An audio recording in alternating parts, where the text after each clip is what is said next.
The Islamic State is in full retreat as the loss of Mosul in Iraq is followed by the death of its leader in Syria. One America's Pearson has the latest on the conflict as President Trump makes progress toward peace in the region.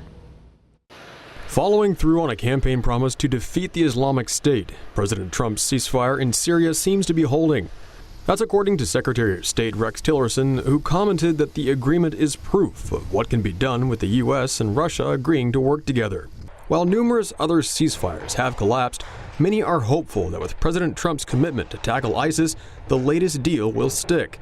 Monitor groups and rebel forces say the de-escalation is holding so far, as calm prevailed in the southwest despite a few minor violations.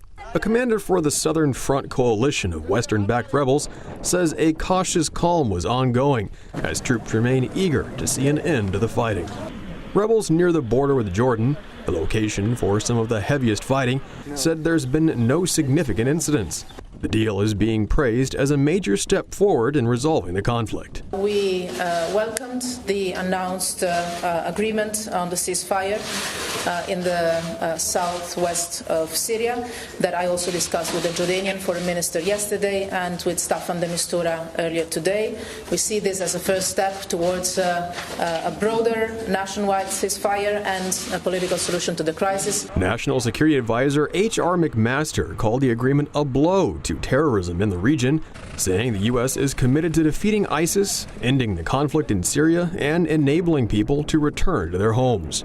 That seems to be working, as the UN recently reported over 500,000 Syrians have returned to their homes as the country begins to stabilize.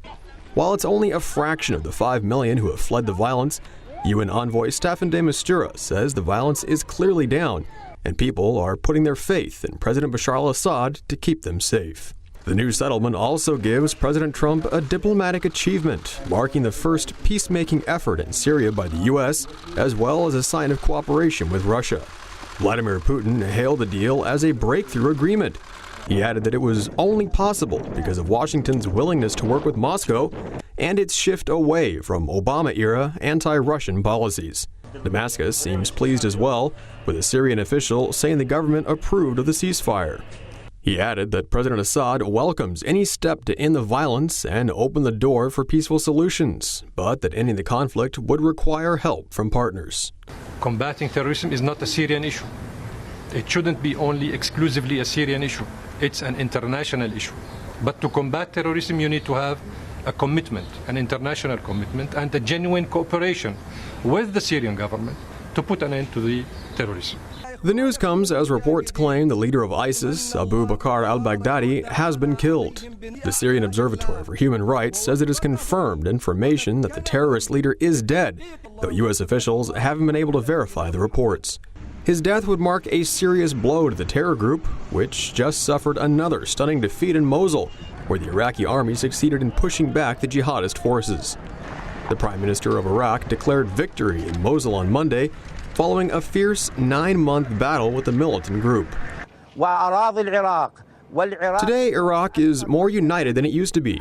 People of Iraq, our victory today is a victory over darkness, brutality, and terrorism. And from here, I announce to the entire world the end and failure and collapse of the state of delusion and Islamic State terrorism.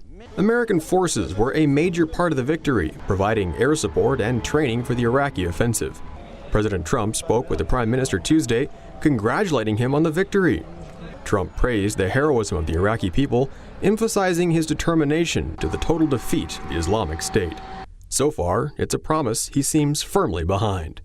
And with Mosul liberated and the ceasefire in southern Syria offering a blueprint for the future, many hope that cooperation between Russia, Syria, and the U.S. could signal an end to the conflict is in sight. Pearson Sharp, One America News.